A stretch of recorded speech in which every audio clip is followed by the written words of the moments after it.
My name is Lexi, and you're listening to Creech Questions. Hi, I'm Seth Gilliam. You know me as Father Gabriel on The Walking Dead, and you're listening to Creech Questions.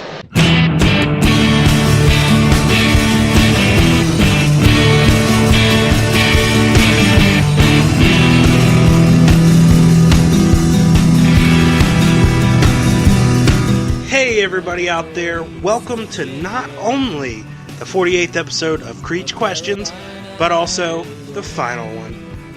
My name is CJ Creech, and for the last time, this is The Irma and Louise in the background with our theme song, East Virginia. Make sure you check out more of their music at www.theirmalouise.ch. Now, this may wind up being a theme throughout, so feel free to make a drinking game around how many times I mention it's the last podcast. So, for the last time, let's do some shout-outs. You give me a gift, bam, thank you note. You invite me somewhere, pow, RSVP. You do me a favor, wham, favor returned. Do not test my politeness. This may be the longest shout-out we've ever done for this segment. As well, since it's the last time, I have many people I want to thank. Before there was a podcast, there were 3 people who had inspired me to even start podcasting. Erik and James from the Walker Stalkers have supported me in almost every endeavor I've been in, and if it was not for them, I would never have even started a podcast. I did listen to their podcast a lot, and it inspired me, just listening to them and how fun they were having, to want to do it myself. Right before I started doing a podcast, Dave Solo of Walker Nation also shouted out my interviews on his podcast before I was starting to do Creech Questions podcast.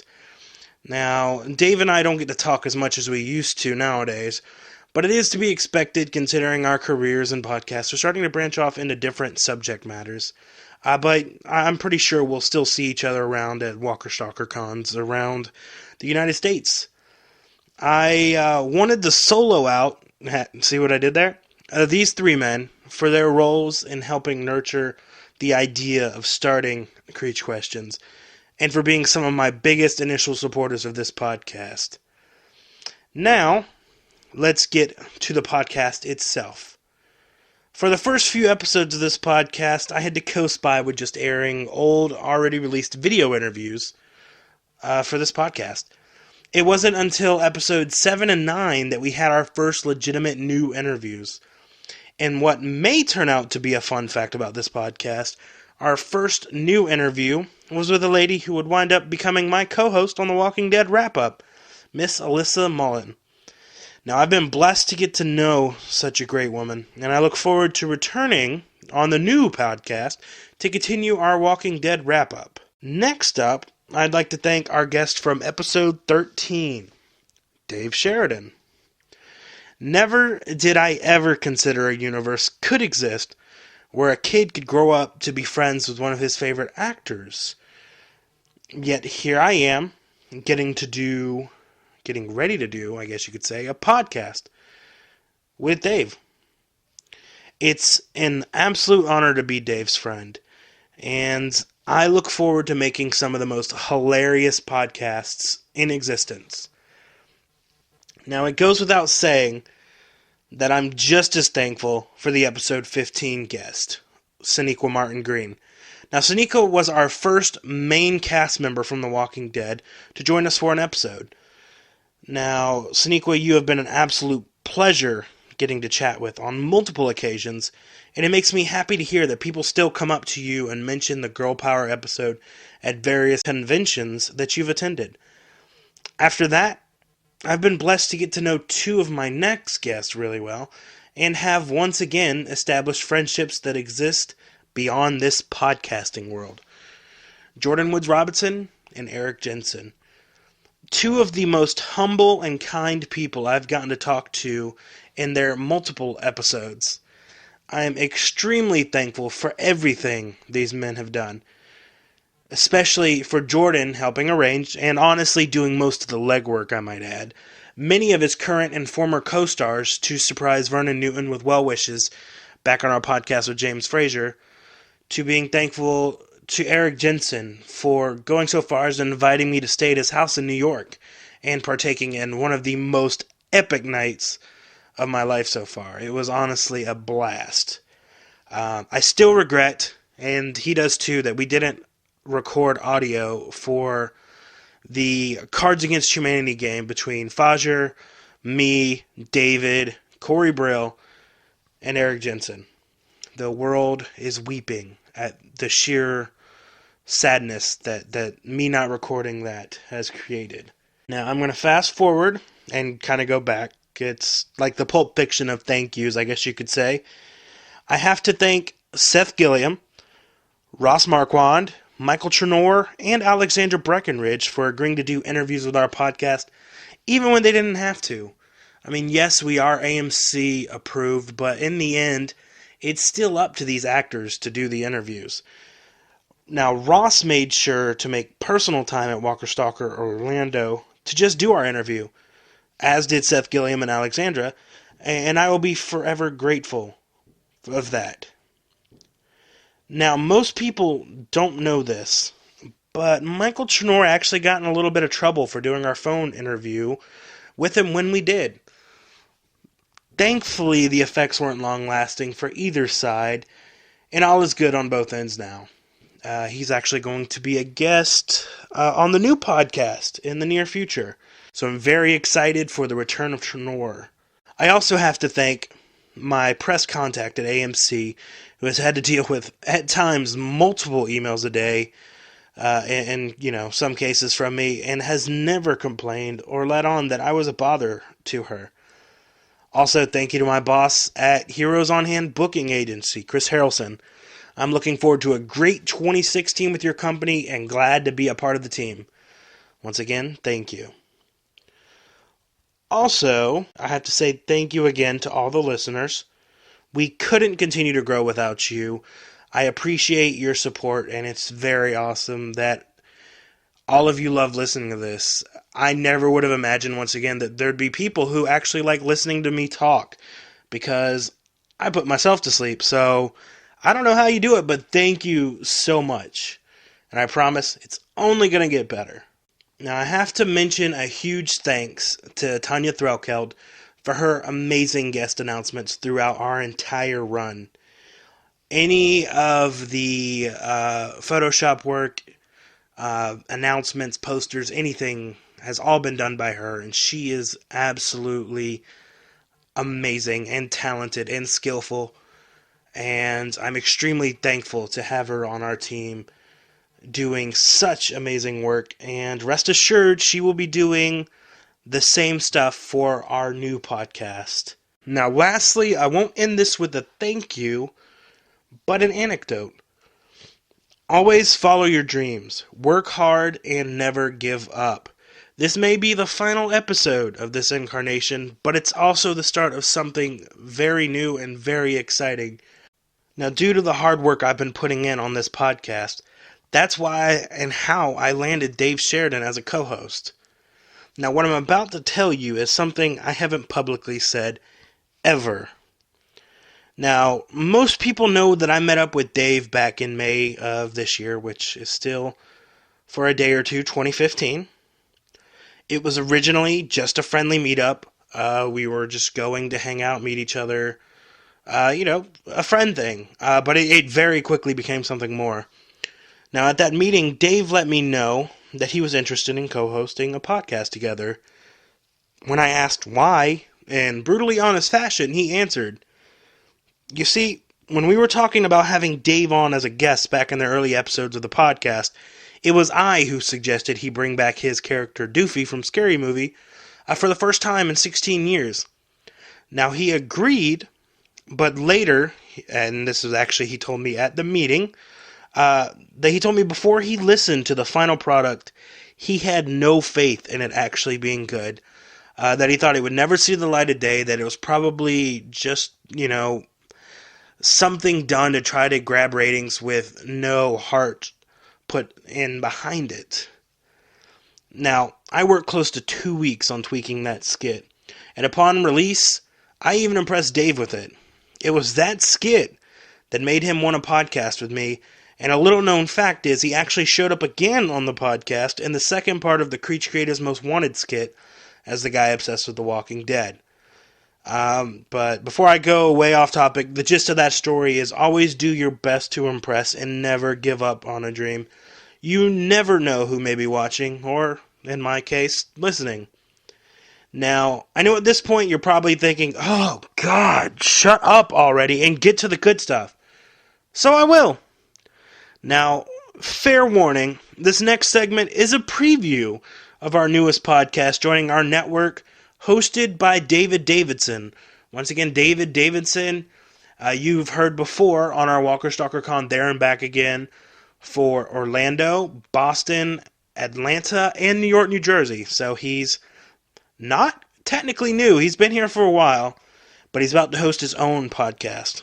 Now, I do want you also to keep in mind that this is a more tame edition, as the real version of this podcast will be more explicit. But anyways, here is a preview of Double D's Penetration, featuring a spoiler-filled review of Star Wars Episode 7, The Force Awakens, featuring special guest Erik Jensen from The Walking Dead and myself. But seriously, spoilers inside. If you haven't seen this movie, you definitely need to skip 1 hour ahead on this podcast for the Seth Gilliam interview. Enjoy! And that we are here to talk about Star Wars. So what did everybody think? Well, I want to hear you guys first, David. What did you think? I'm torn between the fact that I like it. I liked it as what it was, and the fact that I really dislike Disney movies. But I can see how Disney tweaked the whole George Lucas empire in that. Uh-huh. But overall, it was a pretty good movie. Cool. What about you, CJ? I did. I really enjoyed it, especially after, the first three, I think they get a lot more flack than they should. I don't think they were as bad as people say, but definitely this one is much better than those, and it really felt like an older Star Wars film, which I really enjoyed. Yeah, I have to say, it really, in some ways, it felt like a retelling of the original Star Wars, because it seemed like there was a lot of hearkening back to or retweaking of plot lines from the original Star Wars. Mm-hmm. But from the way it was shot, the way it looked, everything just completely reminded me of the original Star Wars series more than the, I guess you could say, the prequel series. Yeah, in a way you could tell that J.J. Abrams grew up with the film. It's sort of like a band coming out now that's been influenced by Deep Purple or Black Sabbath or something like that. You can see that he spent a lot of time just, over the years, certainly not even in preparation for this film, but watching and studying the movie. He really got the atmosphere just perfectly. Well, as the only member of the crew here who was probably around in 1977 when the first Star Wars came out, who actually saw it that year, I got to say that in terms of just a movie-going experience, it's been many years since I've come into a theater with an audience that was feeling sort of anticipation. Love it or hate it, people didn't feel this way at the third Transformer film. Who's to say if they felt that way during the first? I suppose some people did. But in terms of like a mythic sort of communal experience, the best movies that I've seen for me feel to me like a crossover between watching a film and going to church. And there was that kind of communal anticipation in the room. Also, I had my 6-year-old with me, Sadie, who's seen all of the first 6 in the first trilogy and then the second trilogy, and they were just really, she was really excited about it and had questions throughout the movie, and then finally learned that those were questions for herself. And at one point during the movie, she turned to me and gave me a thumbs up and said, "This is a really good movie, Dad." And I remember saying that to my dad when I was about the same age. So it was pretty cool. In that way, it is kind of recycling a Star Wars experience, because I hadn't anticipated ever having that experience again in relation to this movie. So that was, now, is the movie good? Is the movie not good? I certainly think it's one of the better science fiction movies I've probably seen in the last 10 years. I guess time will tell if it's as good as the first. I just want to, I probably need some time to just get over the experience of seeing it with my kid before I can really honestly answer that. But I certainly think it's one of the top 3 of the Star Wars canon. Oh yeah, I definitely agree with that statement. And when I say like it was in some ways a retelling of the events, it's definitely not a knock on it, because they still tweaked enough to make it original. And the acting, right on, the acting in it was phenomenal. And I think one of the reasons that contributed to it having such a unique experience watching it was, unlike many films or even TV shows, like when you were on The Walking Dead, there's so many people that are able to leak spoilers and everything about shows and films before they get out. But Star Wars, like, they had it locked down, and there was very little information that got out from the set. I don't keep track of spoilers for anything when I'd like to just go to movies fresh and stuff. What stuff leaked out? Do you remember? Was any of it? I heard Simon Pegg was in it early on, that he'd been spotted in Morocco or something like that. But that's the only thing that I really heard. Yeah, and I hadn't heard any spoilers too, because like you, I like waiting to be surprised. That's half of the experience of seeing a movie or TV show. But there's people that would scour the web trying to find any little detail, but most of the time they came up with nothing, just because they had the set locked down and everything was completely confidential until the release. And then even after that, usually, we're in the social media age where as soon as something airs, people are talking about it online. But there was, a whole group of people that were just, don't post spoilers. And people weren't posting spoilers, which was pretty amazing, especially in this day. Pretty respectful. Are we allowed to talk about spoilers here? The movie's been out for a while, so we can probably put a spoiler announcement at the front of the thing. Yeah. We're definitely able to talk about any and everything of the film. Have you ever? I know, David, there's probably some bands that you've seen where you've had that kind of communal experience. Is there anything that you did you have that experience or not? Was the excitement palpable, or what was your experience seeing it in the theater? Being as it's I'm going to say it's the first time I've seen a Star Wars movie in the theater. In the theater, we went probably midday, and the theater was packed. So, but as far as I was glad that I managed to get in there, day one, so I didn't have to worry about everybody, spoiling it for me. But as far as the experience of it, yeah, it was different. I'm still in kind of shock, because I don't know whether I liked it or didn't, and I can't tell you that until I see it in regular theaters. We saw it in 3D, and it just confused me. Right on. Yeah, it was interesting. The theater that I was in, we saw it in 3D, and I have glasses, so like I don't ever know if I should wear the glasses or not wear the glasses, and it sort of confused me too visually. But I definitely want to see it again. Yeah, no, totally. I totally want to see it again. I was kind of excited, but the way that they the way I looked at it was like this. When the movie that I saw was basically here's what happened in the past, and we're catching up to the future and preparing you for the next movie. There was no real plot line exposed there. It was just this is what's going on since whatever happened. Yeah, it's a pilot in a way. It's like a kind of let's meet these new characters and certainly pass the lightsaber to the new generation or whatever. I mean, I have to say that the big event of the movie, a major character dying from the canon like that was just, I could not believe what I was seeing. But I do remember seeing Obi-Wan Kenobi get killed, and it was just like that. You fell in love with the character, and you've met these characters enough. I mean, structurally, I see what they're doing. They're giving the Rey character a reason to go forward to pursue the bad guy. There's got to be a real sense of loss, and I think when Han Solo dies, she really feels sort of a mythic loss. It's a hero she's heard about the same way that we've heard about these characters, right? Was it real?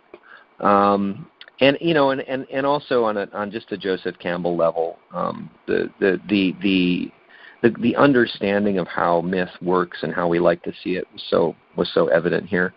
And just it just takes a master storyteller. I mean, J.J. Abrams is my generation, but I think very few people come close to matching him storytelling wise. He just understands what a story is. I can't say that a lot of filmmakers necessarily do. No, but he also respects the previous rules and groundwork that all the other people have laid before him, especially when you think about Star Trek and Star Wars. Like, he doesn't try to change the rules or anything of them. He respects what's already there and then builds on it. Yeah, the thing about the lightsaber calling to people or having an emotional connection to this sword, that's something that's in all, it's all over kung fu movies and some samurai movies, and that was, I liked that element of it. I don't know if that had made it into the books or in the comic books or anything like that, but this idea that this weapon was connected to a person or could call to you was very interesting to me. I'd never considered that could even be a possibility.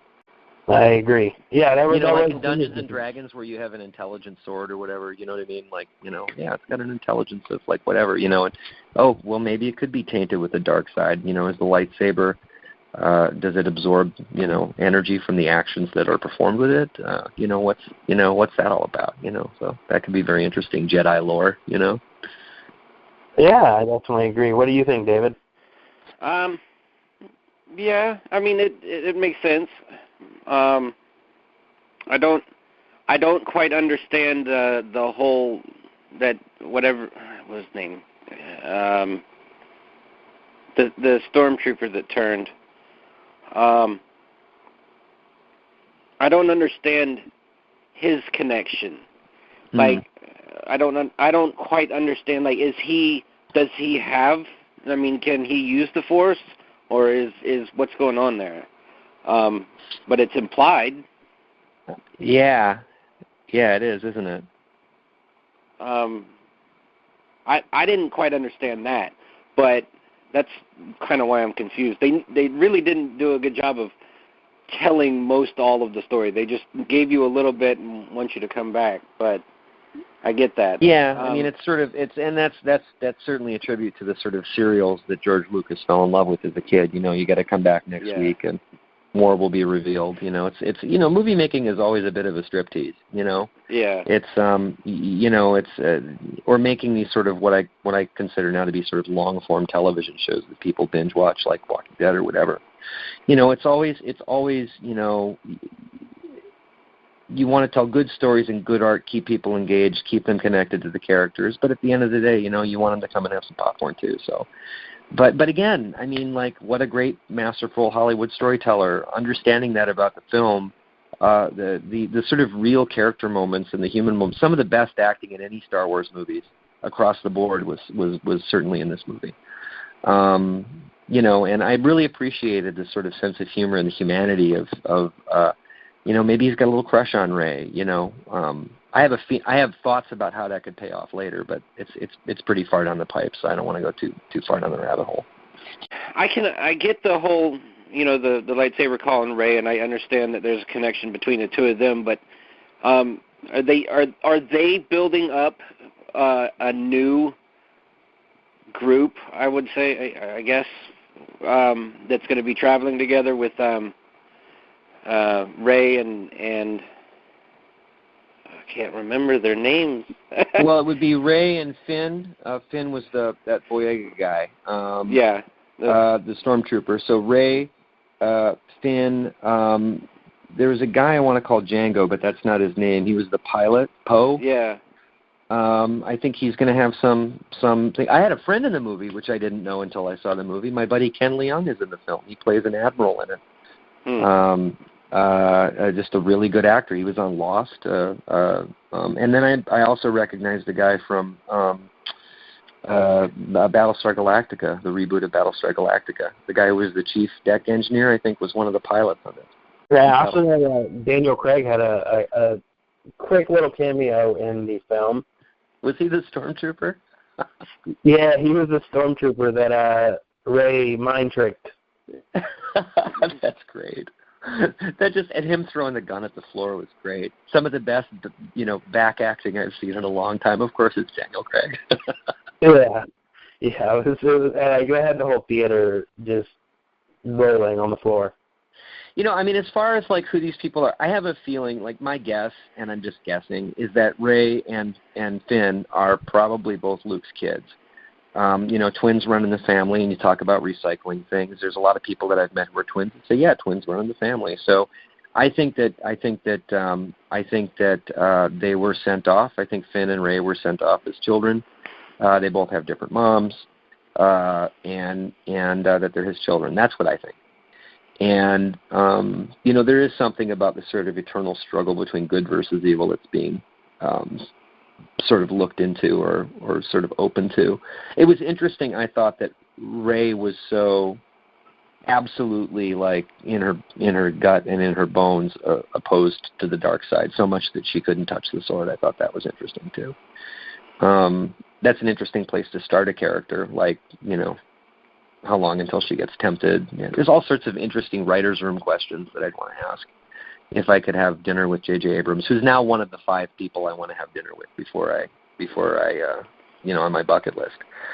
But yeah, no, I just thought it was a good, piece of old-fashioned filmmaking. It was exciting and fun. It felt like, what I wish Temple, the new Indiana Jones movie would have been.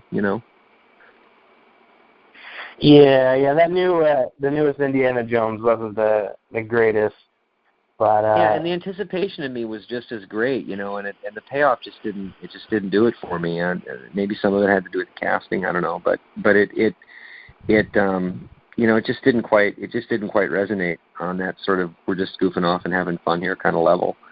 Yeah, I think it may have been probably at the point that Shia LaBeouf was swinging on the vines like monkeys, or maybe surviving the nuclear blast in the refrigerator.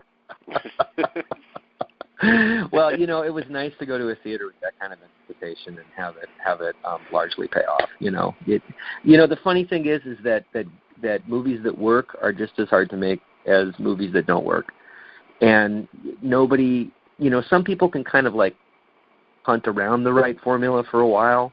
But nobody really anywhere can tell you how to do it best, and a lot of it is skill, but some of it's just luck. It's luck of casting, luck of circumstance. The vibe is right on set. Very true. Was anybody else surprised that we didn't see Luke for the longest time? I mean, I wouldn't say surprised as much as disappointed. I was expecting to see him a little bit more in the movie than we were actually presented with, mostly because of the way they presented it in the previews, which they didn't give us much information, and we were still left scratching our heads as to what was going on. But I expected to see him more. Yeah, I mean, like, originally, I know before the movie came out, I was thinking that Kylo Ren was going to be Luke, and that Me somehow too. I thought the same thing.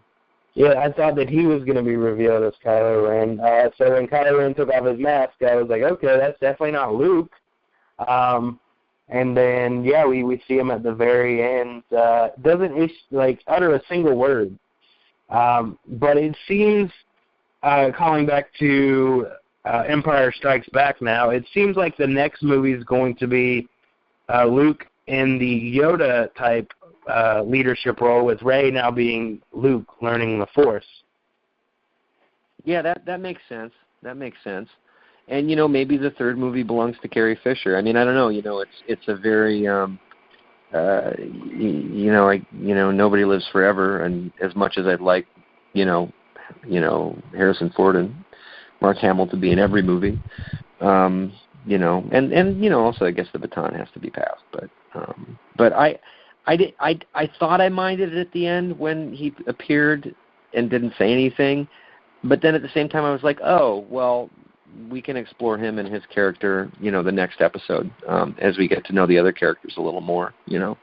I do like the myth of the mentor, though. I like the sort of wise old man who comes in and knows stuff and sort of imparts that knowledge in a difficult way upon a younger person. Weirdly, that model has really worked for me in my life, and now that I'm not really mentoring anybody quite yet, but sometimes I teach, or I'll talk to classes or something like that, and now that I actually know a little something about what I'm doing, there's something about that story and that lesson being imparted on a new generation of film goers that I kind of like. I definitely agree, and it's definitely the old time-tested thing. The one thing I will say about the new Star Wars, I guess you could say, branches in the film is, even though it's excruciating to think that we've got 2 years until we pick back up with Episode 8, and then I believe it's 2 years after that for Episode 9, there's actually there's going to be one Star Wars movie a year all the way up to 2020. Huh. So we will have some additional movies. I know next year in December is Rogue One, a Star Wars story. Right. Then the year after that's Episode 7. The year after that's Young Han Solo. Oh, cool. The year after that is Episode 9, and then the year after that is a movie based on Boba Fett. Oh, that's amazing! Wow, where did you get that list? Well, I'm looking at one right now on cinemablend.com, but I know Disney revealed it as well on their on a panel that they did this year at, I think, one of the either the Star Wars convention or the Disney one. Well, I'm really interested in Rogue One. Has there been a plot or anything leaked out about that yet, or is there any kind of a story or tagline that they're using for it? It says on here, Rogue One will tell a story that exists between Revenge of the Sith and A New Hope, where Rebel Alliance soldiers work to steal the plans to the original Death Star. Wow. Okay, that's a prequel, kind of, or that's back before. Wow. Okay, that's interesting. It seems like they'll do a prequel one, and then they'll do the next episode, and then a prequel one, and then the next episode. I wonder if the Wedge character is going to be in the Battalion movie, the Rogue movie.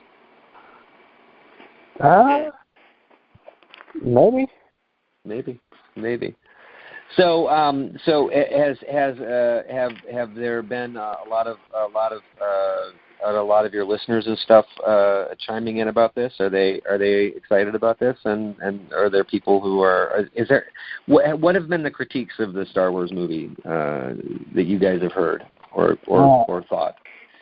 So far, everybody I knows, it ranges from they've already seen it 3 or 4 times to it's made them cry.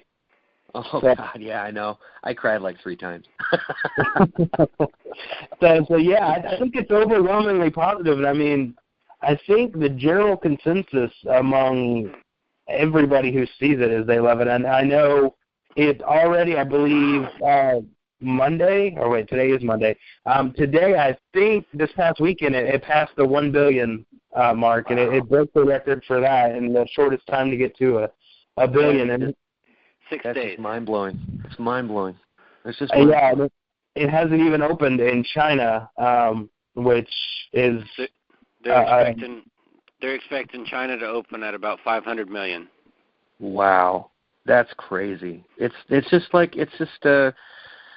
You know, and in a way, it's these movies occasionally save, revitalize, and become quite a challenge to the movie industry all at the same time. You know, the couple of years after Star Wars and Jaws and other stuff came out, it all became about the summer blockbuster. For as long as I can remember, really growing up, it was what big movie is coming out in the summer, and everybody would add an extra 10 or 15 or 20 million to their take, it's Terminator that's coming out, or it's whatever. I don't know if that opened in the summer, but I think it did. It sort of becomes, but there's these stories are few and far between. I'm trying to think of another movie, what was the James Cameron Blue Alien movie? Avatar. Yeah, Avatar had sort of history and depth and kind of great world building to it. But there's just, and I guess Star Trek did too, but again, that's something old that got recycled that preceded even the movie. It's so hard to make it work. It's so hard to make world building happen. And it's just nice to see them do it again, Yeah, well, speaking of Avatar, I know that sequel is apparently coming out within the next 2 years. Wow. And they are projecting right now Star Wars to eclipse Avatar as the highest grossing movie. Right now, Avatar actually made, I believe it was $2.7 billion in theaters. So they're expecting, if it keeps going the way it's going, that Star Wars will eclipse that. That's just crazy. That's crazy. Well, it's certainly a great American filmmaking achievement. But moreover, it's a great filmmaking achievement. How many worlds like this do we know? There's only a few. Exactly. I mean, especially as in depth with planets and everything. I mean, you think of the Star Wars universe, and then maybe Middle Earth, Lord of the Rings. And that's those are Harry two Potter, of the main ones. Harry Potter is as complex. But from what I've heard, when she was creating that, she had notebooks and notebooks of the houses and who was in what house and the houses relationships to each other, and there's this sort of document that J.K. Rowling put together that she kept in a safe that kept the big secret in this Mead 3-ring binder notebook that she had or whatever. It took on sort of a mythic status, after the movies came out. You gotta plan this stuff. You really got to know how the characters interrelate. And in response to David's sort of long-standing question about I don't know how that character relates. Well, that's part of the deal, It's just they don't want to tell us who everybody is right away. I mean, clearly these characters are being called by the Force because they have some relationship to the other characters, but who knows what it is? I want to know who the shiny stormtrooper is. That sounded like a character who could have been from the past, maybe. I would say the shiny stormtrooper look is pretty sweet. It is. Yeah. Well, have you seen the Ralph McQuarrie Star Wars figures? Which ones? Ralph McQuarrie, the original concept artist for Star Wars, that did all the sort of early famous Star Wars paintings where C-3PO looked a little like the robot from Metropolis, and yeah, I believe you showed me the figures. The figures are at my house, and it was great because the stormtroopers sort of harken back in a lot of ways to the original Ralph McQuarrie sketches, which were super influenced by sort of the way samurais. If you look at Darth Vader's helmet, it's a samurai helmet, really, at its core. So yeah, no, it was Ralph McQuarrie is one of my favorite sci-fi illustrators, and it was nice to see those designs kind of pop into The Force Awakens. What were some of your favorite moments, David? You can go first. When we first met Kylo Ren, as a person without the mask on, when him and Han were talking, sort of say, that pretty much tops the cake for me. But I've seen them blow up a Death Star before, I'm not going to say that I wouldn't be disappointed to see it again, but I like how it keeps getting more and more interesting as to how they do it, though. Right on. CJ? What were your favorite moments? Did you have some favorites? I did. I mean, obviously, we going action-wise. I love the lightsaber battle at the end, which for a minute there I thought they were going to kill Finn off, and I was thankful that they didn't. But that whole fight going on between originally it was Finn and Kylo, and then Rey got in. That was pretty good. And then I just really like if I could generalize my favorite moment, it's kind of throughout the whole film with Rey learning her powers, because it's like a kid in a candy shop. Just kind of, the more confident she gets, she starts playing around with her powers a little more, and I thought that was very cool and interesting to see. Yeah, totally. I just want to speculate on something really quickly, and correct me if I'm going down the wrong path here, but do you think there's a possibility that Kylo Ren and Rey are brother and sister, like twins, from the Leia Han thing? Huh. That's interesting.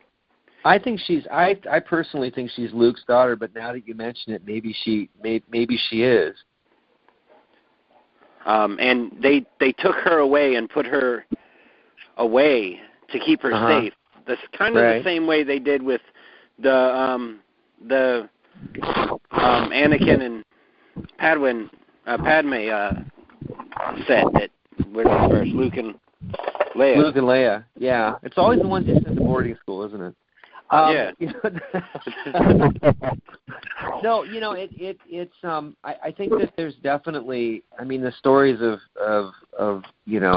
abandonment here and her being left alone, and why is she on this planet, and why was she on Tatooine, and basically being a junk collector, just making her own food, and there's a lot of anger that drove that character too. You'd expect her to want to turn to the dark side right away, but you realize as the movie goes on that her anger is really determination, and that she's really a righteous human being who believes people should be treated well. Yeah. The character has a heart that you don't really see right away. There's a lot of growth in that Rey character. I think she's the first shot of her descending down, or one of the first shots of her descending down the interior of the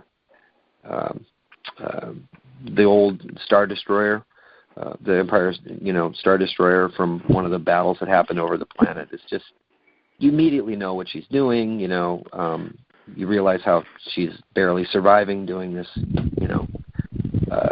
Turning in antique Empire junk over for sale. I mean, it's just a great way to introduce a character and really make you understand her, Definitely. Yeah, I thought that whole thing was hilarious. I mean, I feel like that was a little bit of commentary on what it's like. I mean, for instance, with GameStop, where you trade in something and you don't get half of what you're supposed to get.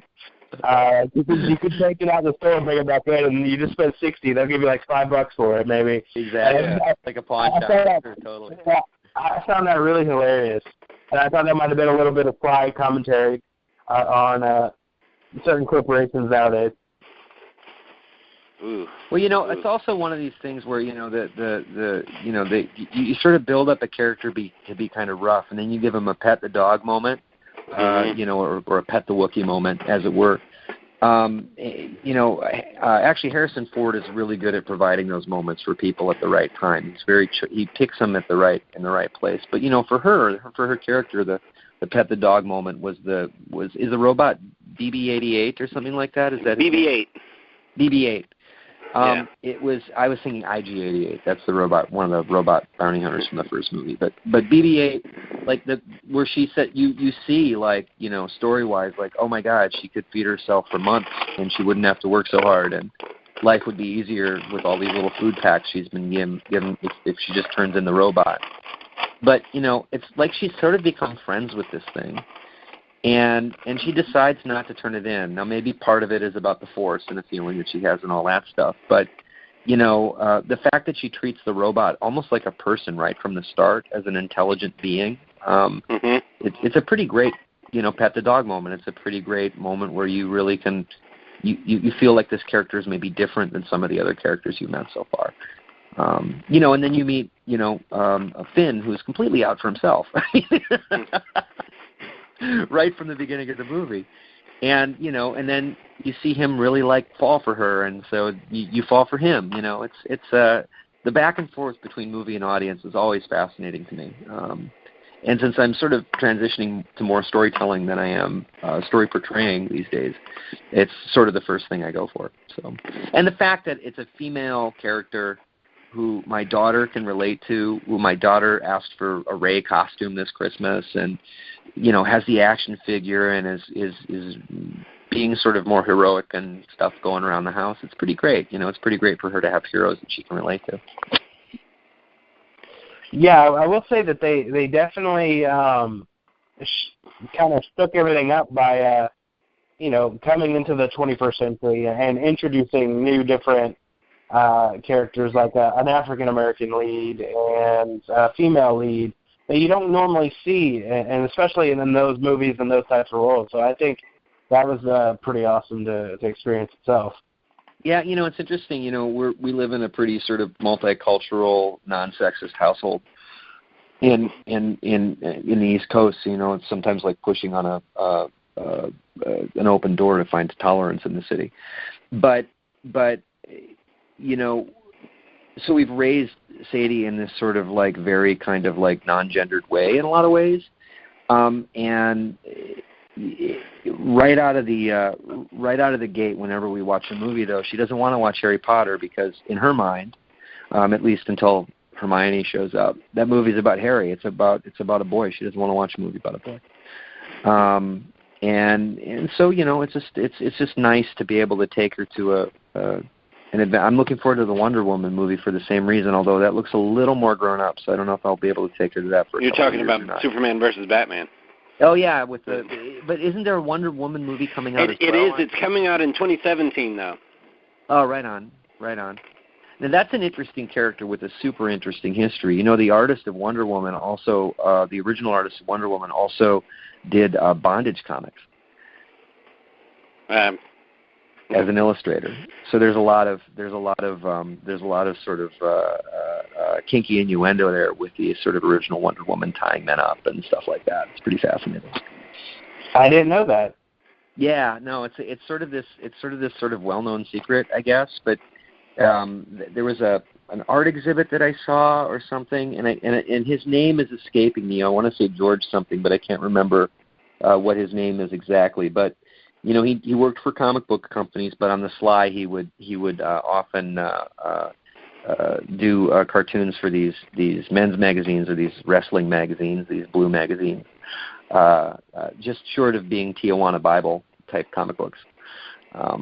That's just one of those weird things that I know. Well, now we can pass that on. You guys have to put the name of the guy up, though. It's funny because like his drawings, it's like, oh yeah, that's the Wonder Woman guy. Wait a minute, that's not Wonder Woman. That's really not Wonder Woman, But yeah, it all harkens back to a kind of storytelling that serialized storytelling. It's that pulpy storytelling. It's pretty fantastic stuff when you break it down. It is Dr. William Moulton Marston. William Marston. I think that's the guy. He was also a psychologist as well. Interesting. Well, this man wore many hats. Yeah, it's super interesting. I love hearing about guys like that, like like R. Crumb and these sort of weird loners who create their own little universes that there's something slightly off about. I just. CJ. There's something appealing to me about shut-ins creating universes in their tiny one-bedroom apartments. Hey, David, did you just say my name? Yeah, no. Well, I was going to say that the Wonder Woman comic #1, the artist that did the cover on that's name was Harry Peter. Harry, really? I'm not even lying to you. Harry G. Peter. Well, that has to be like a pseudonym or something like that. Yeah, definitely. Or maybe it was a pseudonym. I mean, I don't know. It's very. Next time you guys come, I've got to show you this book of. It's a book that somebody gave me a bunch of years ago about Tijuana Bibles. They're sort of these weird little cartoons that are. I guess they're pornographic. I mean, they're actually kind of puerile and juvenile, and the humor's not very good. But they were passed around, pre-internet. They were passed around by sailors, dark, musty docks, left at bars and stuff, like little tracts, people, or you could go to a store and buy one for a nickel. And they were just these things that were kept under the counter that were sort of, it's like kind of this weird sexual subculture that just sort of exists just under comic book culture. And it's just an interesting book. You should take a look at it. It's pretty fascinating.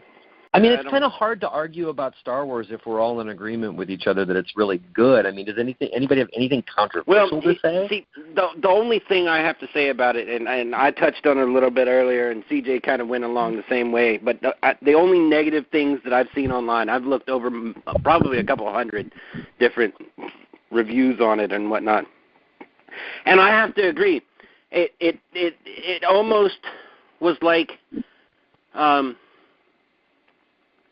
It's almost like they just redid the same movie and blew up another Death Star. Literally, the whole movie was just about getting the plans, finding the section of the map, and then blowing up the Death Star. Right.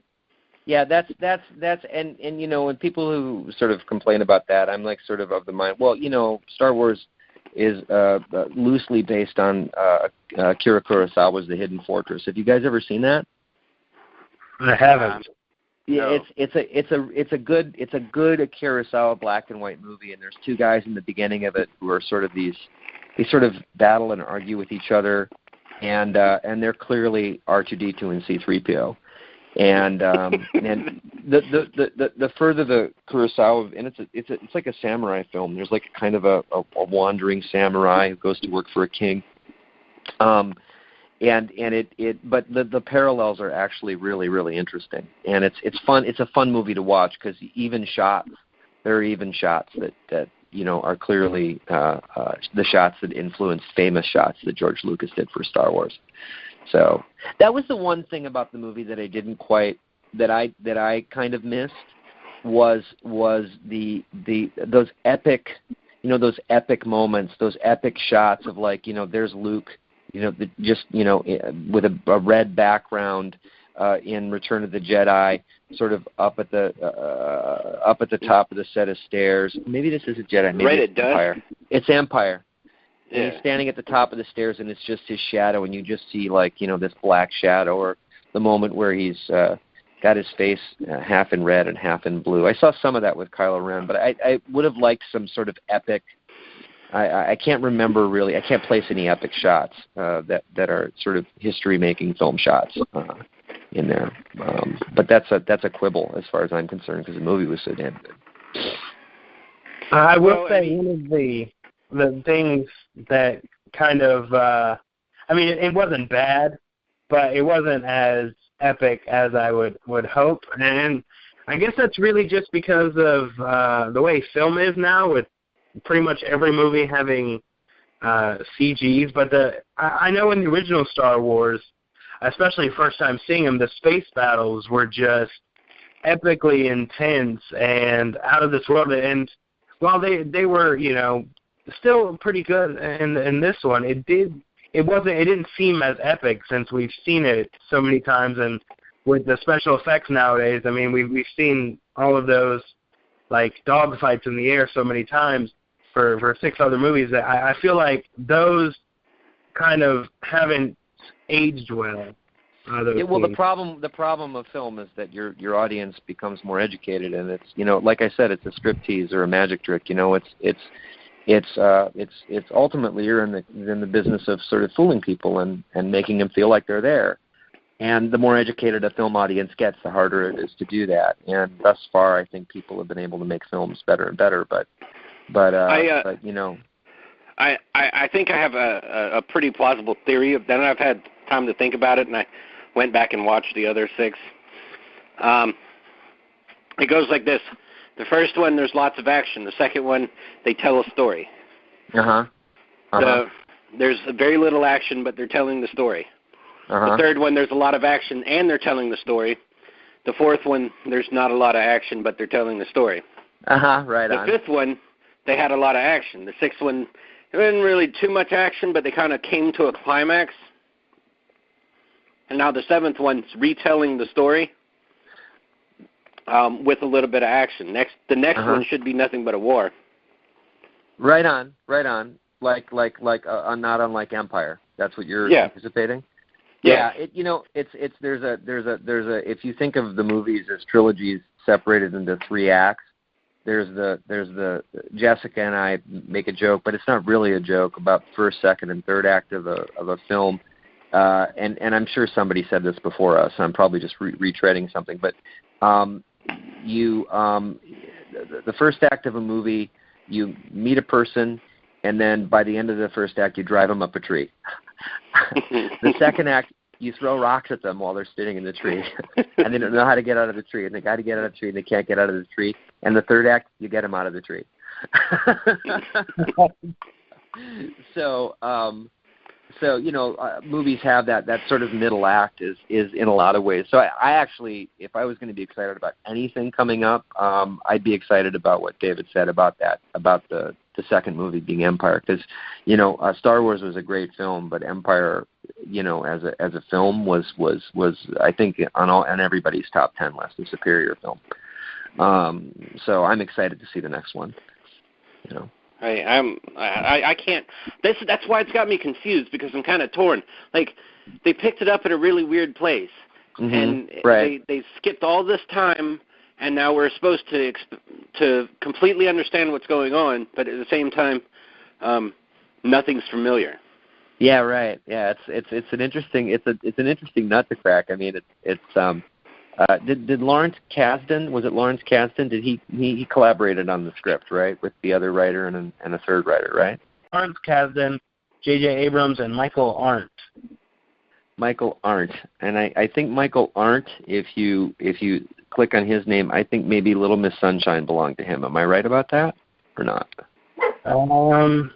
Yes, he won the Academy Award for Best Original Screenplay for Little Miss Sunshine.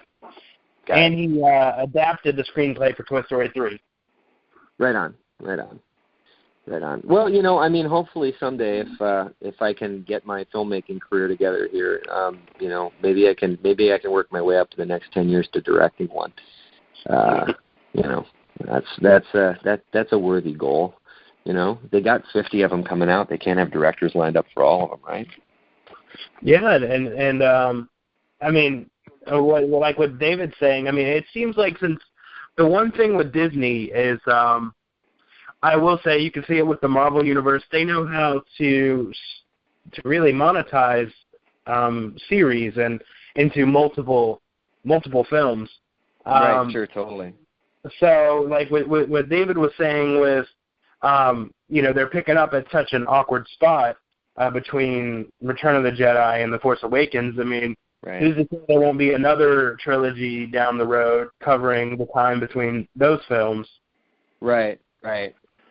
Well, who knows? I imagine they'd have to pay Harrison Ford a lot of money to come back. I think that personally, they I've heard him. They had to pay him a lot of money to do this one. To show up, right? He said he tried to convince, from what I've read, he tried to convince George Lucas to kill off Han Solo in the first movie, or maybe at the end of in one of the earlier trilogies. Yeah, it was Empire. That's why they did the whole carbonite scene, because if he didn't re-sign for Jedi, they were just going to say he was dead from the carbonite. Right on. Got it. But I believe they said they paid him $25 to $50 million to do this Star Wars. I'll be damned. Wow. Wow. And do they know what the other two actors got? Did they get the same, or did they get 5 or 6? They got 5 or 6. Yeah. He was paid quite a pretty penny. Wow, that's incredible. Wow, that's mind blowing. Yeah, I mean it's he carried the movie and he's a great movie star. I mean I haven't told many people this, but I got cast in a movie with him once, and I was doing a Martin Lawrence movie at the time, and our schedule went over on the Martin Lawrence movie, and I had to drop out of the Harrison Ford movie. It was a movie about a submarine. Russian submarine crew. No, it was a German submarine. Well, it was an American-German submarine. Wasn't it? U-571? Yeah, U-57. Yeah, 57. If it's, I think it was him and Liam Neeson. It's whatever submarine movie that they did. Yeah, it was about an American-German U-boat. I know that sounds weird, but okay, right on. Right on. So anyway, I was excited because I was going to play a guy. I don't remember what the character was, but it was I had all my submarine acting down. I was going to get to act with Han Solo, and this other movie I was doing went over, and I had to drop out. But since then, I've actually really paid attention to what he does technically on camera, and the opportunity to work with somebody who so knows what they're doing is and has been doing it for so long so well. Somebody who really knows how to take a moment is it's just I'm sure those actors just had a blast just watching him do his thing. I wouldn't have crawled out from behind a monitor unless I was acting the whole time just to watch him nail take after take. I mean the thing that blows my mind, especially since he is such a talented and an amazing actor, is really how Star Wars was just by accident, really, because he was just a carpenter on the set. Right. And then he wound up, George Lucas saw him and made him Han Solo, and he's made probably, I don't even want to think of how much money he's made, and he's acted in so many amazing movies and franchises. I mean, you have obviously Indiana Jones and Star Wars and Blade Runner. And, well, then he's going to do a sequel to Blade Runner or some kind of another Blade Runner film, which I think is amazing and great because I've loved that movie since I got the comic book of the movie and then was able to see the movie. So I'm excited to see that world again too. But he's like Spencer Tracy or Bogart or one of those guys. He's just a great film actor. Actually, my favorite movie of his is The Mosquito Coast. I don't know if you've ever seen that or not, but it's him and River Phoenix and a couple other people, and it's just a tremendous film. I haven't, and it's going to sound weird because, I love Star Wars and everything, but my favorite Harrison Ford movie was Air Force One. I don't even know why. Serious? I love that movie. I love Witness. Witness is a great movie. Oh, largely because when he's doing some carpentry in it, that he actually knows what he's doing. He actually knows how to swing a hammer, which is pretty great. But yeah. I don't know. Just Harrison Ford saying "Get off my plane" and kicking terrorists out of Air Force One. Just stuck with me. They make it look so simple, don't they?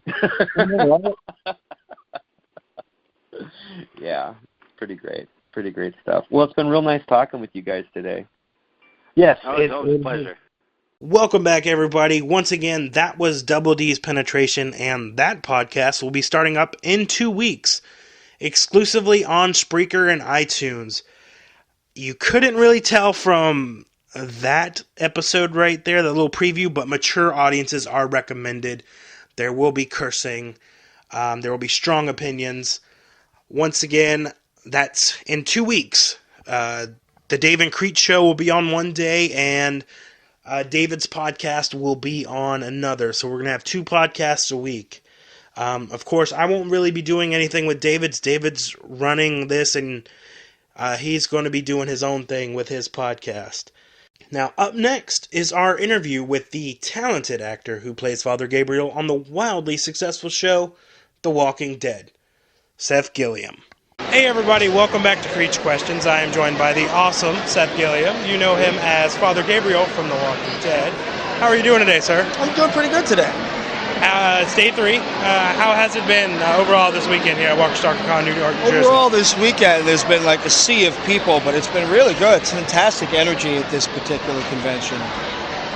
And now on The Walking Dead, you play one of the characters named Father Gabriel. How is it getting to play such a complicated character?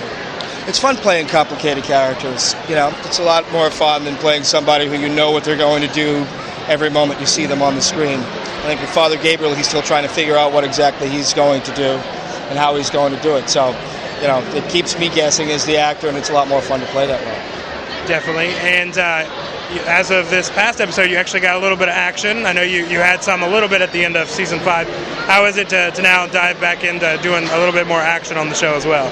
I like the action a great deal. I mean, the action is a lot of fun. What wouldn't be fun about hacking some undead creature to death again? But you know, I also like the human moments, the interpersonal moments of trying to figure out what's going on between the characters. But the action, I'm not going to shy away from it. If they give it to me, you know, I'll take it all on. All right. And so far in your career, what has been your favorite roles to play? I think playing Sergeant Carver on The Wire is pretty much at the top of my list. I have a great deal of fun playing Dr. Deaton on Teen Wolf because he's pretty sagely and knows what's going on pretty much at all times. Courage Under Fire was a lot of fun because we got to work with Denzel Washington and Meg Ryan, so that was really cool. I really have a great time doing theater, you know, because there's nothing like the live response from the audience right in the moment, you know, whether or not the moment is landed or not. So I guess that's kind of it. Now, if you had to pick one moment from your career that stands head over shoulders above the rest, what would it be? I think it would probably be my introduction into the theater scene in New York after I got out of college at SUNY Purchase. I got a job in the New York Shakespeare Festival where we were doing Shakespeare in the Park. And Denzel Washington was playing Richard III, and I was playing Prince Edward of Wales. And the director, Robin Phillips, had this great introduction for me. We had these massive stage doors that were built upstage. They were about maybe 30 or 40 feet high. And the doors swing open and Prince Edward comes in and there's like fanfare blaring through the music system. And it was my first job, you know, on stage in New York. So it was like, this is your introduction into the world of theater of New York. And that remains to me like the top moment in my career. That does sound pretty amazing. Now, what would be your favorite highlight on The Walking Dead so far? My favorite highlight on The Walking Dead so far, I think, was, and that would also be the first episode that I was in, where they go to visit the food bank, and it's all it's flooded down on the bottom. So working in the 3 feet of water and sludging around with the walkers coming around, and they had these bloated, you know, water-logged walkers going on. They're particularly gruesome. That was about 10 or 12 hours in the tank. And that was really exciting because it was like, well, welcome to the show. Here you go, straight into the pit, you know. All right. And the last question is, what is more fun to kill, the bugs from Starship Troopers or walkers on The Walking Dead? You know, the bugs from Starship Troopers were a lot of fun. To kill. The riggings that they had up. I think we were in Kadoka, South Dakota, and shooting the bug, and they've got the hose blowing the green bug slime on me. And we did one take, and it was, you know, and I made the mistake of saying to one of the prop guys, can you give me a little more bug juice? You know, I mean, it doesn't really feel like. And then they just hosed me down, man. I'm shooting it, just spraying. It was like in my mouth, in my eyes, but it was a fun moment. All right. Well, I do want to thank you again for joining our podcast. Sure. Thank you very much for having me. My pleasure. All right. I just want to thank Seth again for doing this interview and Erik Jensen for helping arrange it. We ran into a snafu in doing this interview that thankfully I handily took care of. And if you care to hear what that snafu was, you can always check out our WalkerStalkerCon There and Back Again episode for WalkerStalkerCon New York, New Jersey. Also, make sure you give Seth Gilliam a follow on Twitter at @TheSethGilliam. Well, the time is here, and the time is now. The final episode of Creech Questions has come to a close. I hope all of you out there have a safe and happy New Year's, and we will see you next year. Same bat time, same bat channel, new bat podcast. Yes, I know that was absolutely hokey, but it's my podcast, and if I want to go out like that, I can. Now, reminding everybody, the Dave and Creech show premieres next week, featuring our interview with Caitlin Nakin, a.k.a. Enid from The Walking Dead, and it is, of course, the first episode co-hosted by actor Dave Sheridan. Now, normally, this is where I say, you've been listening to Creech Questions. But we're going to end it a little bit differently. I am going to play some of my favorite moments from the past year, including some never-before-heard segments during the filming. Now, these are moments that I remember, some of my favorite moments from this podcast. And, for instance, one of the ones you haven't heard before that you'll hear on here is Ming Chen's reaction to finding out that we got Marlon Wayans on the podcast. Which really made me realize that with the Dave and Creech show, we've got something big in our hands. That's what she said. Okay, anyways, enjoy this trip down memory lane if you choose to listen any further, and if not, thank you again for listening to Creech Questions, and we'll see you next week on the inaugural episode of the Dave and Creech show. Alright, it was good talking to you as well. Hey guys, this is Doofy calling from outer space. I'm hosting Screech's Questions from Screech. He's my favorite character on Saved by the Bell. I love him, yeah. You working? Wait, what do you mean? Creech? I don't know what Creech. I can't Creech.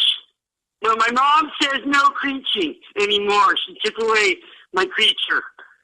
Okay, today I'm going to do a really cool thing on the podcast.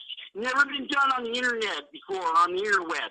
This has never been done on the interweb. I'm here with one of my special guests. She's a really close friend of mine. Yeah, I know. Shh, don't give it away. Okay, honey. Start whenever you want. Don't be shy. It's funny. It's the interweb. It's the interweb. This is Creech's Questions. We've got millions of people listening.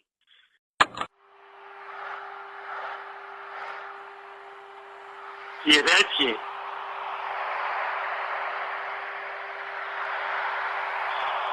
Wow, this cyclonic suction. Doofy! What? Get your dick out of the vacuum cleaner! Hey, I said don't disturb me while I'm doing my podcast. Okay, where were we? Oh, yeah. Ooh, yeah. That's good podcast. Okay, let's take a question from the audience. Phone calls. Roll them. Hello? Hey, am I on? Yeah, you're on the air. Yeah, bro. You fucking suck worse than your vacuum. Why don't you get a real job, loser? All right. If you don't turn off that vacuum cleaner right now, Mom's gonna send us pictures to your Twitter followers of you podcasting.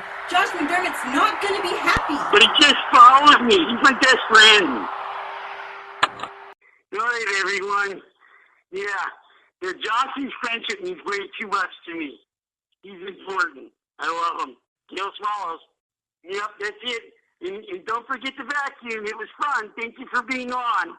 And also, you've been listening to Screech's Questions. Who? Who's Creech? I thought this was Screech from Saved by the Bell. Oh, Brian Daniels just unfollowed me. I don't even know who he is. Screw him. Oh, he's blocked me now. Now I'm blocked. All right, this is... Who you did say, why's the toast at? Hey, it's Nico Martin Green. You are listening to the best podcast, Creech Questions. Hi, hey, Sadie, come here.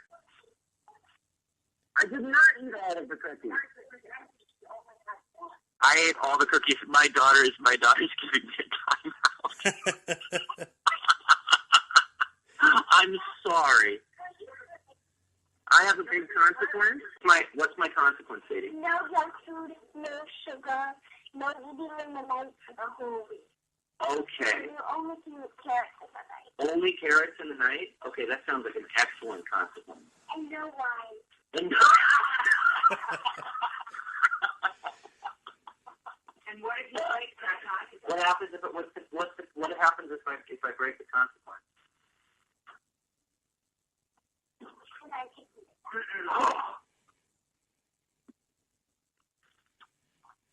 And you take your credit card down.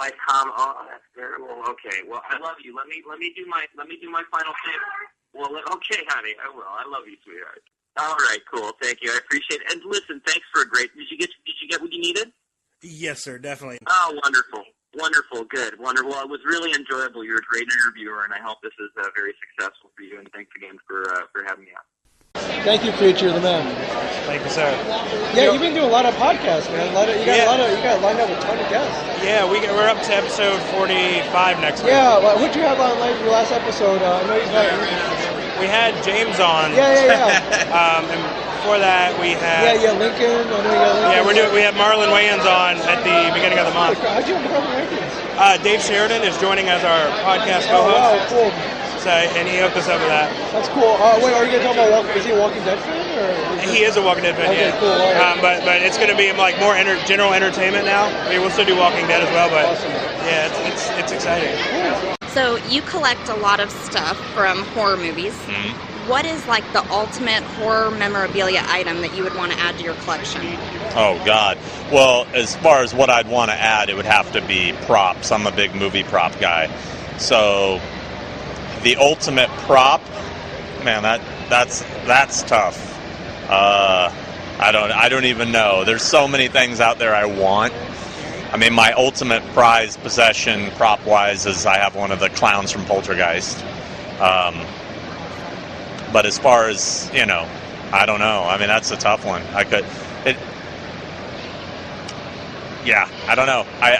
I'm a huge Clockwork Orange fan, so something Clockwork Orange would be rad, like maybe the big white dildo thing that bobs up and down that he chases that woman around with.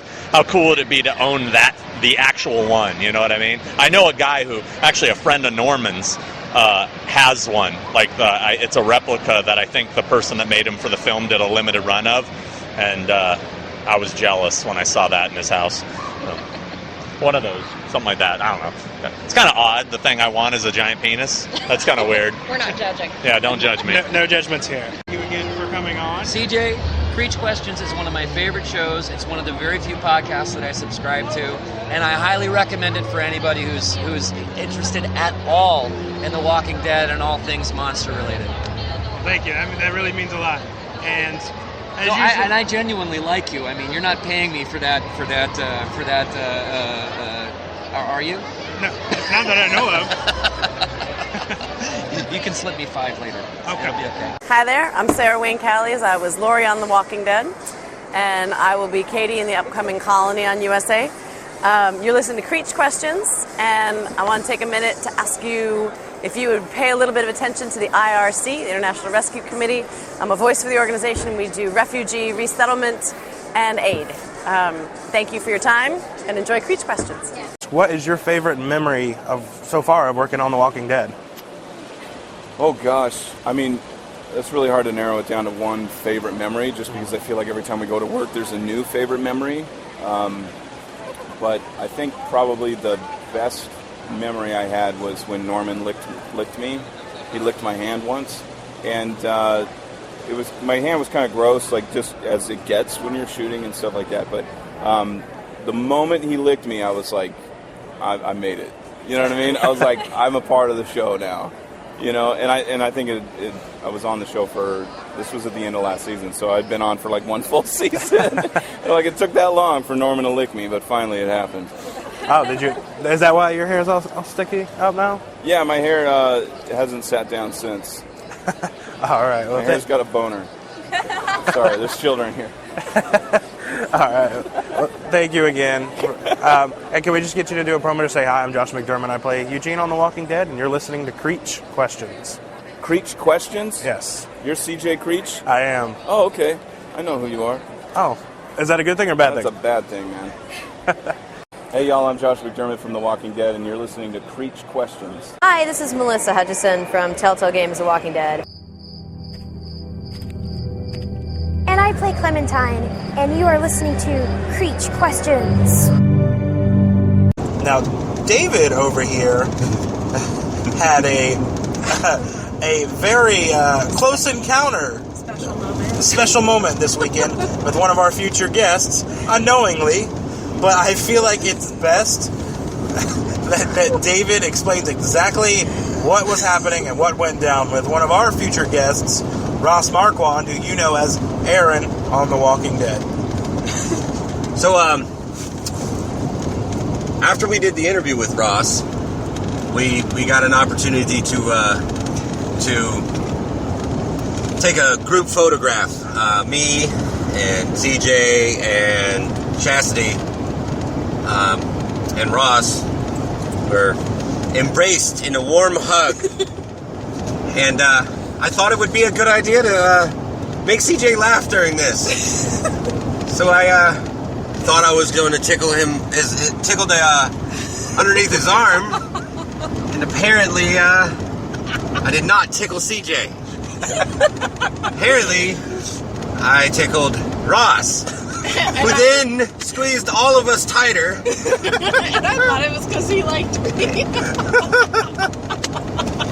And then after we got the photo taken care of, we took like 12 or 30 photos because my camera was set on burst mode. I kind of freaked out. Ross turns to me and goes, "Hey, what kind of camera is that?" Or what kind of phone? I was like, "Oh, it's Note 3. I love my Note 3. He goes, were you planning on an upgrade anytime soon? I was thinking about going to the new S6. I was like, no, man, I can't get used to the whole side screen thing. It's weird, but the whole thing I'm getting to is that I guess he kind of liked being tickled while we were trying to take a picture." Yeah, as soon as he tickled him, he struck up a conversation with David. So David got to get up close and personal, and it's a very funny story. Because like, he comes up to me afterwards. He's like, "Why didn't you laugh when I tickled you?" And I was like, "You didn't tickle me, David. I don't know what you're talking about." And he's like, "Oh God, I think I tickled Ross." And I believe you said it wasn't like It wasn't like a gentle tickle. It was like a soft warm tickle using two fingers. Two fingers. And I just gently, brushed what I thought was CJ. Did you say he looked at you? But he gave me this weird look as he squeezed the rest of us, and I was like, I'm not even going to acknowledge this. We're going to pretend like nothing happened.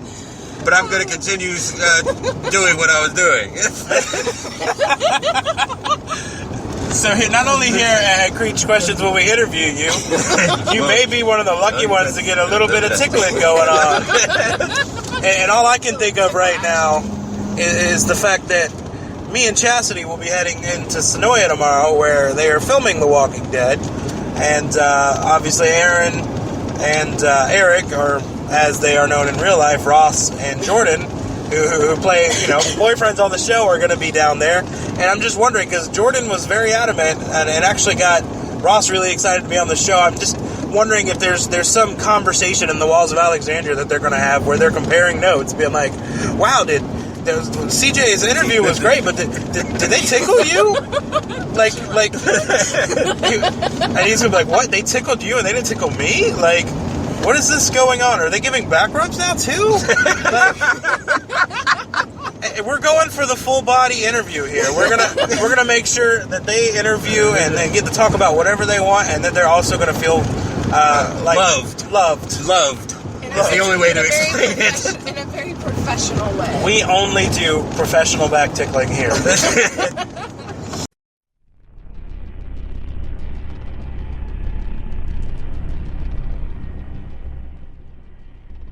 Welcome back to another edition of Creech Creative's Most Wanted. I am Paul Brown, and we are hot on the trail of a zombie assailant who attacked famous actor Dave Sheridan at Walker Stalker Con Dallas.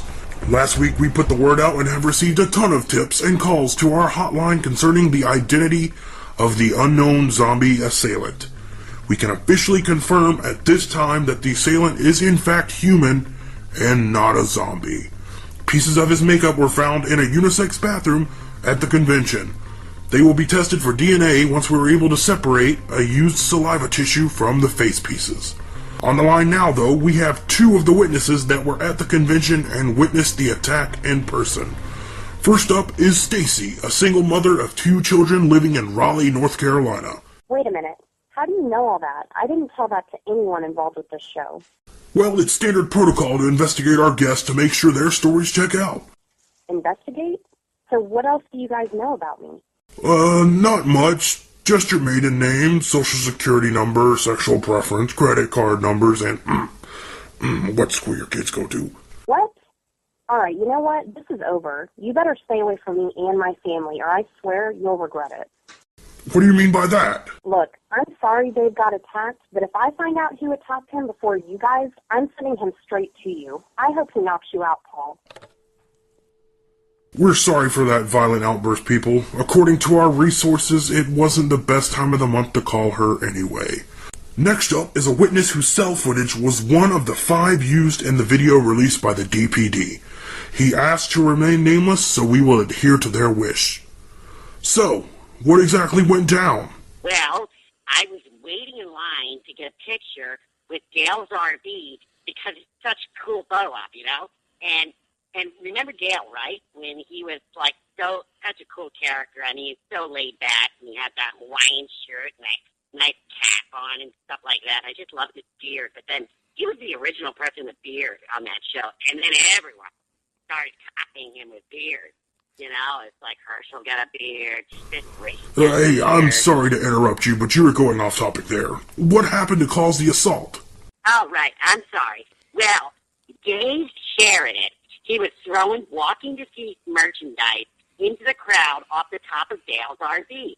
And it reminded me of the time that when Dale was hiding from the walkers, remember, on top of the RV, and while Andre was like... Hey, I hate to sound like a broken record again, but you're getting way off topic once again. All right, right. Well, Dave got down, in more ways than one. I mean, he was really grooving. He was up on top of the RV throwing shirts. And then he got off the RV, and I was just recording video of the RV, and it was such a beautiful vehicle. I mean, I really think that's a Winnebago. That's the Mini Winnie. I don't know if you remember the Mini Winnie, but that one is the travel all where you want to go, like a Winnebago. And it's got one toilet, and it's got a nice kitchenette in there, and it's got a nice fold-down couch. That can sleep up to 9 people, by the way, that Winnebago. And, well, all of a sudden, my mom says, "Steven, look," and I turned. Right, and I turned around and I saw Dave involved in with a water gun, and he was getting all wet, and he was getting all the zombies wet, and everybody was having fun. It was a lot of fun, and I got really wet too. I got sprayed a little bit. I mean, I don't know if it was like somebody's spit coming out of me, or or it was actually the water gun, but I definitely remember getting sprayed. And I was like baptized by Dave Sheridan in the water gun. It was just amazing. Did you just say your name? Huh? No, I don't think so. You totally did, Steven. Hey, you just said my name. Why did you say my name? Now people are going to be looking out for me. I want to be a part of this, okay? I want to be like witness protection program, you know? I want to have like 2 really hunky FBI men guarding me at like a Motel 6 for the rest of my life. Why do you have people out there looking for you? Well, being a superhero has its disadvantages and advantages, like supervillains, for one thing, Wait a minute. You're a superhero? Do your research there. Anyways, while in the midst of the fight, a zombie screamed, "We are the walking deceased." But not really like that. It was a little deeper, like, "We are the walking deceased." And then he just attacked them. He just cold-cocked them. I mean, really cocked them good. Lots of cock. It was cold cock all the way. Knocked him to the ground. I don't think he said that at all. Oh, yeah? How would you know? You weren't even there. You're like an expert all of a sudden? What are you, like an ESPN or something? There is no record on video from any angle of the zombie screaming, "We are the walking deceased," before attacking David. Were you even really there? Look, I'll tell you who wasn't there. Dale. Dale wasn't there. But I do remember an episode by the campfire.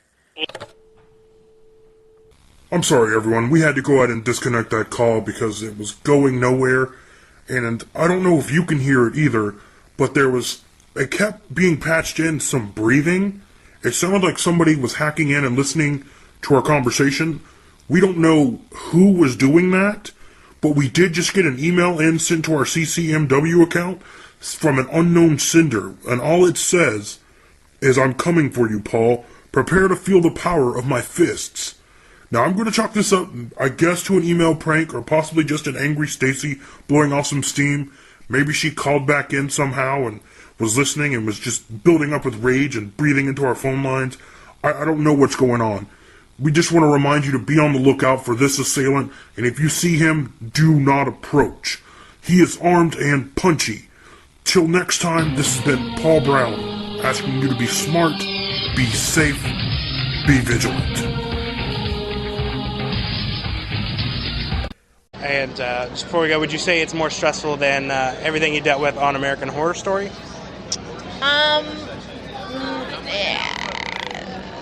I would say that I'm more emotionally invested in this character just because the last character was emotionless. But doing some of the stuff that I had to do on American Horror Story was hard. I mean, I had to, bite a man's penis off and have my butt in cameramen's faces and stuff like that. So that was hard for its own reasons. Yeah. All right. Well, thank you again. Yeah. Hey there, I'm Michael Schnorr. I play Nicholas on The Walking Dead, and you are listening to Creech Questions. Fuck yeah. Is it bad to admit that I haven't watched the episode yet? I'm kidding. I think I was right from the start, he wasn't, but I had a feeling, because of the whole thing of when you heard the whole "hey dumbass" bit, flashback, very first episode when Rick slid under the tank. Yeah. I'm sorry. I feel... Daniel. That's me, what I thought. I feel like we have a new caller. Yeah, it's Daniel Bonjour over here. Hey, Daniel, how is it going? Good. Hi. Jordan mentioned to call in here. Yes, we have Vernon here if you'd like to send him some well wishes. Yeah, absolutely. Vernon, you have all my wishes and my family, and, just whatever love I can send your way. I hope it does anything for you. Corey Brill. Here's Corey Brill. Pete. Hey. All right. And so we were just talking with Daniel as well. And Vernon is here if you would like to give him your well wishes as well. Hey, Vernon. Wanted to say to you, keep at it. Keep walking like Andy says to me there. Keep at it, man. I'm going to do everything I can to... I know I'm going to feel really overwhelmed by the end of this, but yeah, a lot. We've got Alexandria representing right now. Yes. Hey, it's Michael Trenor. We have Michael Trenor here, too. All right, so Vernon is on here whenever you want to let him know your well wishes. Hi, guys. Hi, Vernon. Hey, buddy. This is awesome. Such a rare treat to speak to you. How you doing? I'm doing good, thank you. Good. Good. Who all's here? I think we all just jumped on the exact same time, basically. Damn, Mike, what's up, man? Hey. Corey's here. Yes. Cool. We are having and Jordan and CJ. Yes, an audio Alexandria reunion. That's awesome. Are you guys wearing your Alexandrian only underwear too? Yes. Every day. Yeah, I don't know. Alexandrians. Nicotero specifically told me that Alexandrians didn't wear underwear. Was that just? Did that only come my way? Oh, you guys got the. That was the prank that was supposed to wear off like months ago, but I guess. Oh, it wore off. It wore off. It chafed. It wore everything. Wow, that's a visual you can't escape, huh? Yeah. Michael, we're all taking turns. Vernon has been diagnosed with cancer and has been diagnosed with 18 to 2 years, but we're we're all telling him that he's gonna kick this thing's butt, and that we're gonna see him around and shake his hand much sooner. Fuck yeah, man. Oh yeah. All right, I can cuss on this one, right? Yes, Michael. I don't know if you remember our last one, but yes, you can definitely cuss. Oh yeah. Okay, good.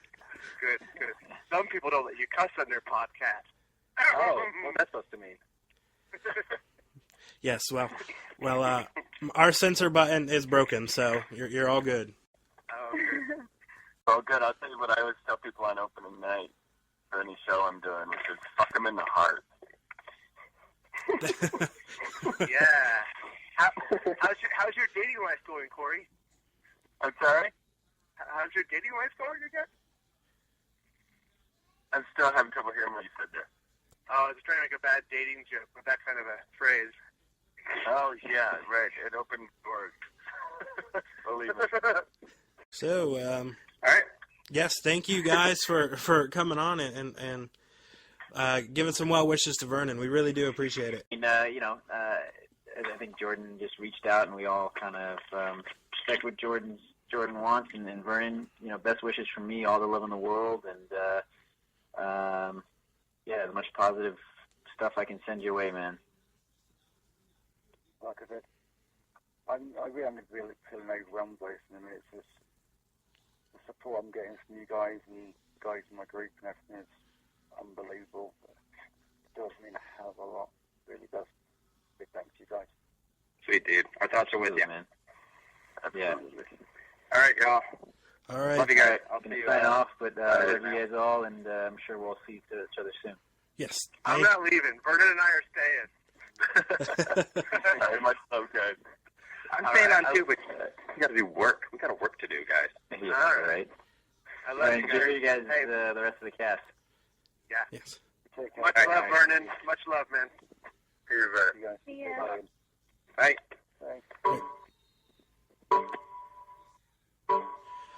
All right, those 3 beeps mean that everybody is gone. It's just us again. I don't. We're alone now. Yeah, I actually was down there for the original Atlanta.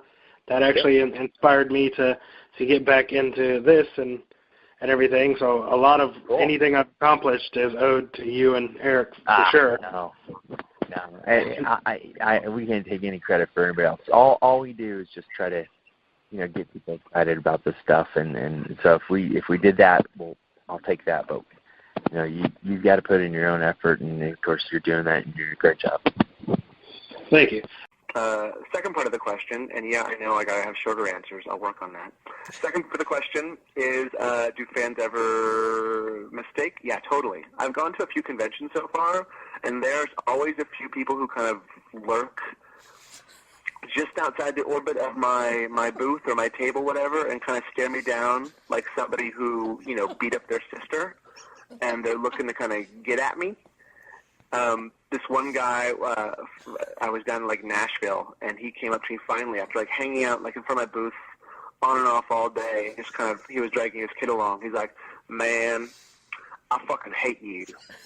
Sign my child." And then he had me sign his kid's arm. And so that was it. That was a fan who did not have a real good understanding of the difference between reality and narrative fiction. That sounds pretty awesome, though. Yeah, no, I got to tattoo a child, which I don't even think is legal in that state. But whatever, boom, I'm a celebrity, baller life. Yeah. At TWD Sweden, what's the weirdest thing anyone has ever said to you? My first convention,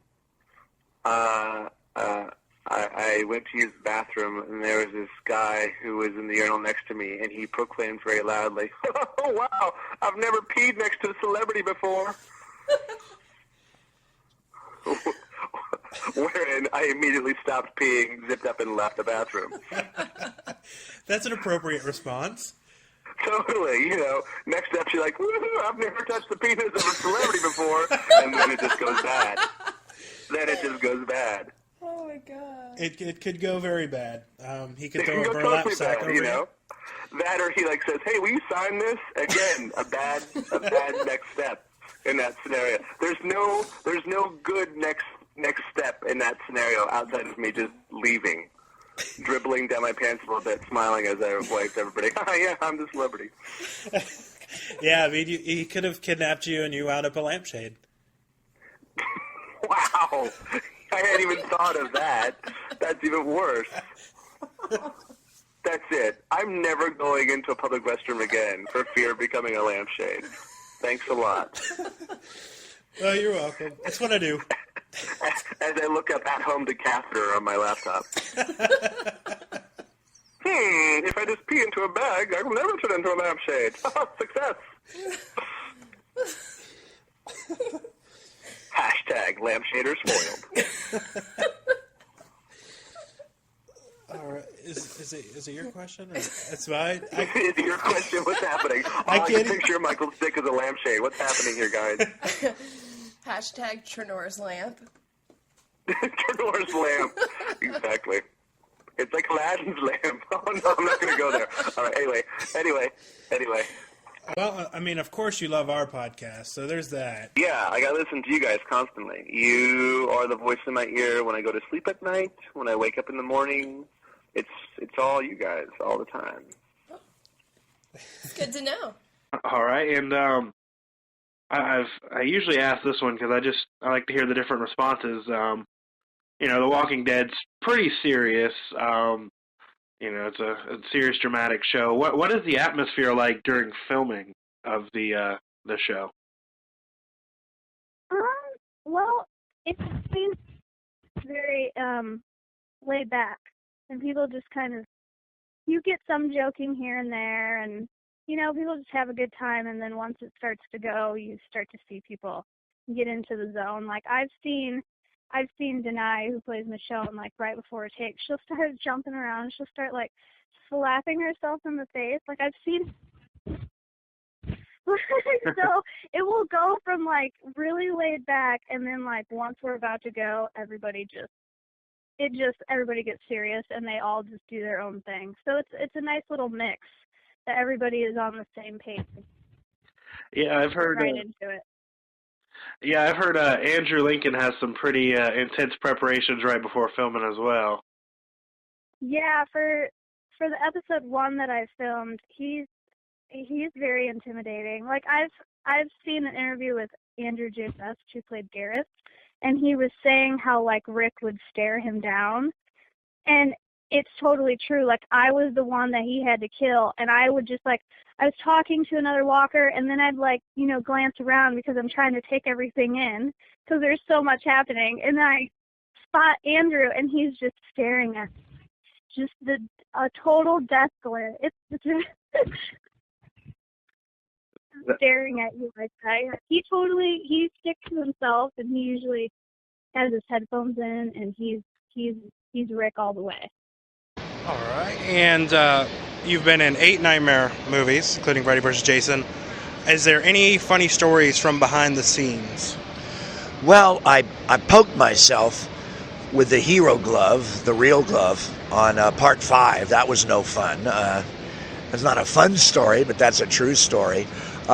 We went out in the makeup once, trolling Sunset Boulevard, where the prostitutes linger, during the filming of part 1, and we had a limousine, and I was in the full makeup, and we teased some of the working girls, asking if they wanted to jump in the back seat and do Freddy.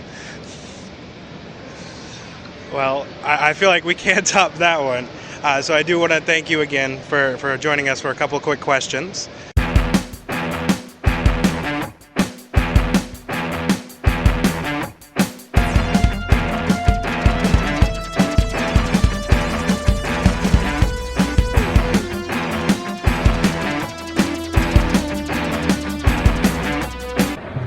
Hey y'all, this is Lou Temple, Greg Nicotero, Patty Moore, T-Love, Erik Jensen, Emma Bell, Ming Chen, Vincent M. Ward, Jeff Cobra, Jose Pablo Cantillo, Danny Robert, Lars Gilliard Jr., Nestor Carbonell, Harold Perrineau, Daniel Thomas May, Alan Moss, Sarah Wayne Callies, Chad L. Coleman, I'm RJ May from Breaking Bad, Bates Montell, AMC's Comic Book Man, The Walking Dead, and you're listening to Creech.